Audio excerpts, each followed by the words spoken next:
Ya, masih bersama kami di Apa Kabar Indonesia Malam, pemirsa, melanjutkan pembahasan kita tadi. Pak Idam, kalau kita bicara soal kredibilitas, meskipun ini masih dugaan, tapi nampaknya masyarakat juga ikut khawatir mengenai bagaimana keamanan data mereka dan juga bagaimana jalannya pemilu 2024. Mungkin bisa diberikan informasi dan dijelaskan, sebenarnya sistem seperti apa yang digunakan oleh KPU, bagaimana kemudian mitigasi yang disiapkan atas ancaman-ancaman yang mungkin akan dihadapi seperti ini.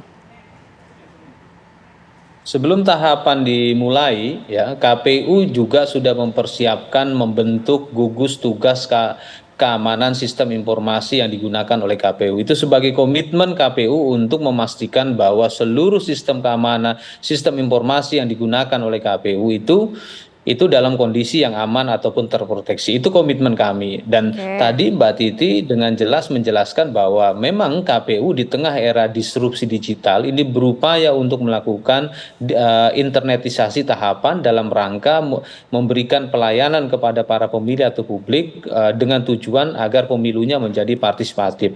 Kita semua sadar bahwa di era digital ini memang ada kerentanan-kerentanan yang perlu diantisipasi. Oleh karena itu, gugus tugas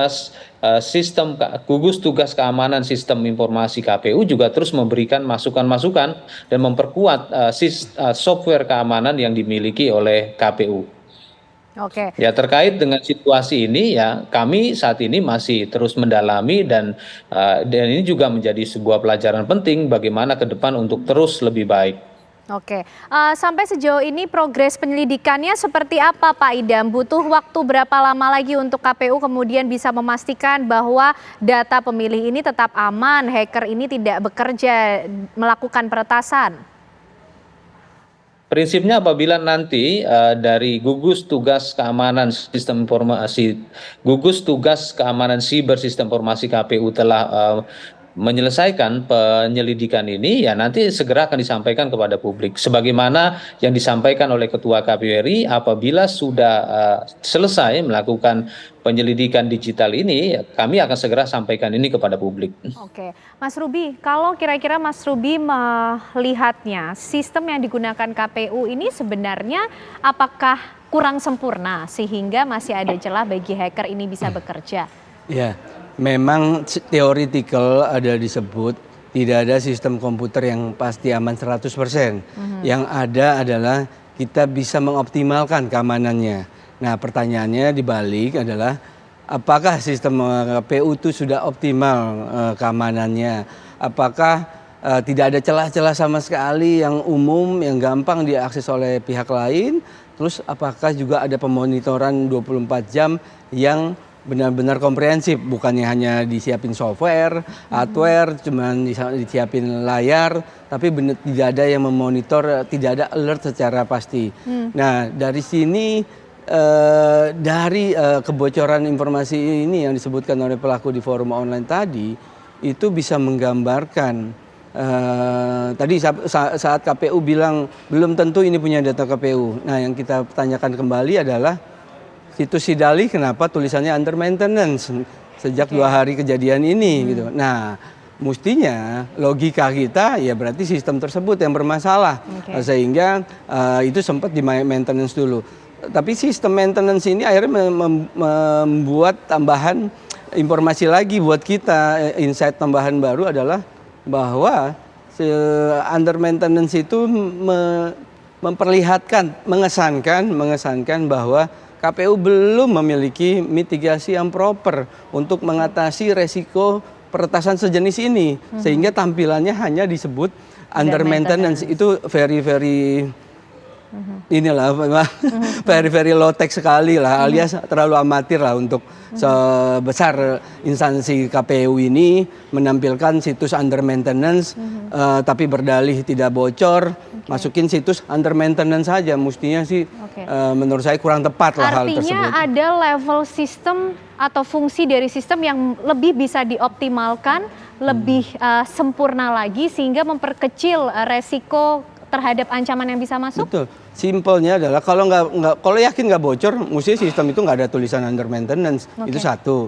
Kedua, kalau memang telah terjadi peretasan, under maintenance itu juga sangat jarang sekali dilakukan oleh pihak-pihak yang profesional gitu. Oke. Pak Idam mungkin bisa dijawab kenapa tulisannya kemudian under maintenance setelah isu ini kuat beredar di tengah masyarakat? Ya, pemeliharaan sebuah sistem itu kan hal yang biasa, bukan hal yang baru. Ya, saya pikir kita semua tahu kalau memang sebuah sistem itu sedang di-upgrade, ya pasti tulisannya under maintenance. Dan saat ini si Dali berfungsi dengan baik. Oke, baik. Mbak Titi, bagaimana melihat mengenai hal ini? Bahaya kemudian apabila data ini ternyata betul diretas, kemudian apa kemudian yang harus dilakukan oleh KPU? Karena kita sudah bicara sistem yang digunakan oleh KPU. Iya, kepercayaan publik terhadap proses pemilu yang kredibel dan sesuai dengan asas pemilu dan juga prinsip-prinsip penyelenggaraan pemilu yang profesional sesuai dengan undang-undang ya tentu saja itu menjadi penting. Karena sekali lagi di dalam proses kompetisi selalu ada upaya-upaya untuk mendelegitimasi hasil dan proses pemilu. Proses dan hasil pemilu bisa dipersoalkan dan dinarasikan untuk dipersoalkan kalau dia berkelindan kemudian dengan hoax, dengan disinformasi dan upaya-upaya misalnya untuk mengganggu proses dan hasil.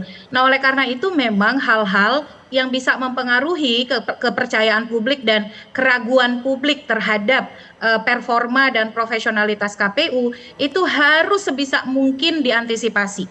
Nah, misalnya kemampuan KPU menjelaskan soal kebocoran data ini itu menjadi penting sehingga publik nanti tidak kemudian mudah dikecoh atau diprovokasi ketika kita membicarakan sistem teknologi informasi lainnya yang juga akan dikembangkan oleh KPU untuk tahapan-tahapan berikut. Karena masih ada sistem teknologi informasi lain yang juga akan dikembangkan KPU. Misalnya tadi soal sistem teknologi informasi penghitungan suara begitu. Dari sisi benefit atau manfaat, penggunaan teknologi itu bermanfaat untuk mendorong transparansi, akuntabilitas, akses yang lebih cepat kepada pemilih, terutama soal hasil begitu ya. Tapi sekali lagi ketika dia bermasalah, dia akan rentan sekali kemudian berkelindan dengan narasi untuk mempersoalkan kredibilitas hasil begitu. Nah, itu yang kita tidak kehendaki, Mbak. Mungkin ini Mas Ruby harus bantuin KPU nih, Mas Ruby ya, supaya kemudian bolong-bolongnya bisa dicegah gitu. Oke, Mas Ruby mungkin juga koreksi atau mungkin juga masukan yang bisa disampaikan kalau kita bicara soal berbasis dari hasil analisis yang coba dilakukan ya dari digital forensik terhadap bagaimana hacker ini bekerja. Apa kemudian yang harus di-upgrade lagi oleh KPU? Karena kan kalau kita bicara soal pemilu tidak hanya soal pengumpulan data pemilih, prosesnya masih begitu panjang nanti ke depan. Betul. Jadi berkaca kepada kasus dugaan kebobolan ini, kedepannya mestinya seluruh sistem IT KPU yang berhubungan langsung dengan masyarakat, yang terakses langsung dengan masyarakat harus dipastikan lagi keamanannya, nggak hanya segampang yang DPT ini nih. Nah, mohon maaf tadi saya sedikit mau kasih masukan kepada Pak Idam. Itu nggak melulu harus software keamanan yang dirubah, di-upgrade, diganti dan lain-lain. Tetapi security itu punya banyak parameter, nggak hanya satu item, dua item saja, termasuk SDM itu sendiri. Nah, ada sedikit dugaan menurut saya ini bisa saja terjadi karena celah yang terjadi di seseorang atau SDM yang punya akses ke si Dali sebagai admin. Itu bisa kemungkinan itu terjadi.